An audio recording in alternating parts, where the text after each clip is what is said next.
Hello friends, welcome to my channel Sanskar forever.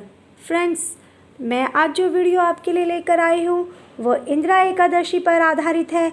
Indira Ekadashi सभी एकादशियों से भिन्न है क्योंकि हम और सभी एकादशियों से सर्व सुख की प्राप्ति करते हैं और अंत में मोक्ष को प्राप्त करते हैं, परंतु इस एकादशी को करने से हम अपने साथ साथ अपने पितरों को भी मोक्ष प्रदान करते हैं।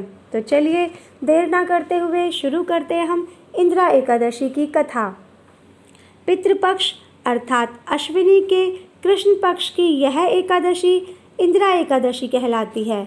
अन्य एकादशियों के व्रत के पुण्य से तो व्रत करने वालों को सर्व सुख और अंत में मोक्ष की प्राप्ति होती है, परंतु इस एकादशी का व्रत करने वाले के तो 7 पीढ़ियों तक के पितृ तर जाते हैं। इंदिरा एकादशी का व्रत करने वाला स्वयं तो मोक्ष प्राप्त करता ही है, वह अपने सभी पितरों का उद्धार करके उन्हें भी दिव्य लोकों में प्रवेश का अधिकारी बना देता है।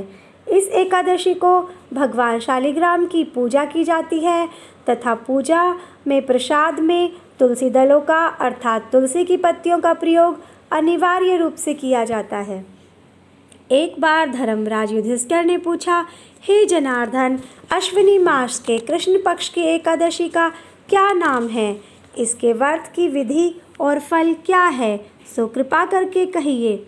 श्री कृष्ण ने कहा, हे राजन, इस एकादशी का नाम इंदिरा एकादशी है। यह एकादशी पापों को नष्ट करने वाली तथा पितरों को अधोगति से मुक्ति दिलाने वाली है। आप ध्यानपूर्वक इसकी कथा सुनो। इसके सुनने मात्र से वाजपेयी यज्ञ का पुण्य फल प्राप्त होता है। सतयुग में महिष्मती नाम की नगरी में इंद्रसेन नाम का एक प्रतापी राजा धर्मपूर्वक अपनी प्रजा का पालन करते हुए शासन करता था। वह राजा पुत्रों पौत्रों धन धान्य से संपन्न तथा विष्णु का परम भक्त था। एक दिन जब राजा अपनी सभा में बैठा था तो आकाश मार्ग से महर्षि नारद उनकी सभा में आए। राजा उनको देखते ही हाथ जोड़कर खड़ा हो गया और विधि पूर्वक आसन व अर्घ्य दिया। सुख से बैठकर नारद मुनि ने राजा से पूछा, हे राजन, आपके 7 अंग कुशल पूर्वक तो है, तुम्हारी बुद्धि धर्म में और तुम्हारा मन विष्णु भक्ति में तो रहता है। देवर्षि नारद की बातें सुनकर राजा ने कहा, हे देवर्षि, आपकी कृपा से मेरे राज्य में सब कुशल है तथा मेरे यहाँ यज्ञ कर्मादि सुकृत हो रहे हैं। आप कृपा करके अपने आगमन का कारण कहिए। तब नारद जी कहने लगे, हे राजन, आप आश्चर्य देने वाले मेरे वचनों को सुनो। मैं एक समय ब्रह्मलोक से यमलोक को गया।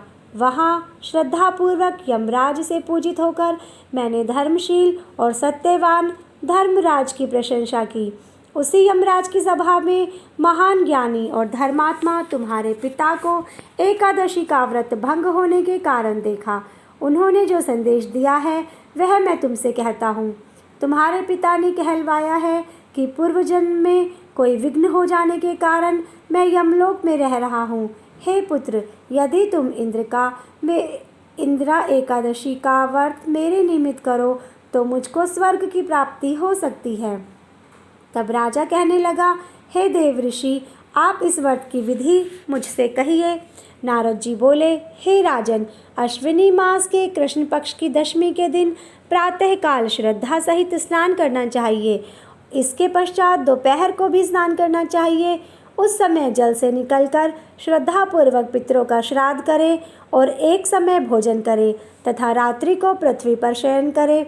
दूसरे दिन अर्थात एकादशी के दिन प्रातःकाल दातुन करें और स्नान करें। इसके पश्चात भक्ति पूर्वक व्रत का संकल्प करें। संकल्प करते समय भगवान से श्रद्धापूर्वक कहें, प्रभु, मैं आज निराहार रहूँगा और समस्त भोगों का त्याग कर कल भोजन करूँगा। हे भगवान, आप मेरी रक्षा करने वाले हैं, आप मेरे व्रत को पूर्ण करें। इस प्रकार आचरण करके दोपहर को शालिग्राम की मूर्ति के आगे फल फूल रखकर उनकी पूजा करें। शाम को भगवान विष्णु की धूप दीप नैवेद्य आदि से पूजा करें तथा रात्रि जागरण करें। इसके उपरांत द्वादशी के दिन मौन रहकर बंधु बांधवों सहित भोजन करें। बस यही इंदिरा एकादशी के व्रत की विधि है। हे राजन, यदि तुम भक्ति भाव से इस एकादशी के व्रत को करोगे तो तुम्हारे पिता अवश्य ही स्वर्ग को प्राप्त करेंगे।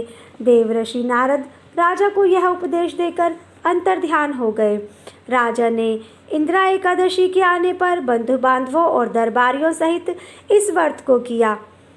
व्रत के प्रभाव से आकाश से पुष्पों की वर्षा हुई और राजा का पिता यमलोक से गरुड़ पर चढ़कर स्वर्ग को गया। राजा इंद्रसेन भी एकादशी के व्रत के प्रभाव से इस लोक में समस्त सुखों को भोगकर अंत में स्वर्गलोक को प्राप्त हुए। श्री कृष्ण भगवान ने अंत में कहा, हे धर्मराज युधिष्ठिर, यही इंदिरा एकादशी का महात्म है। इस कथा के पढ़ने व सुनने मात्र से ही समस्त पाप नष्ट हो जाते हैं और अंत में स्वर्गलोक की प्राप्ति होती है। इस प्रकार हमारी इंदिरा एकादशी की कथा पूर्ण होती है।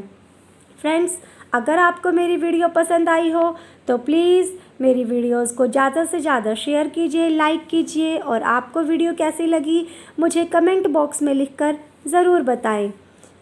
तो फ्रेंड्स, संस्कार अपनाना रखेंगे जारी, रीति रिवाजों की अब है बारी। ऑन संस्कार फॉरएवर चैनल। Thank you.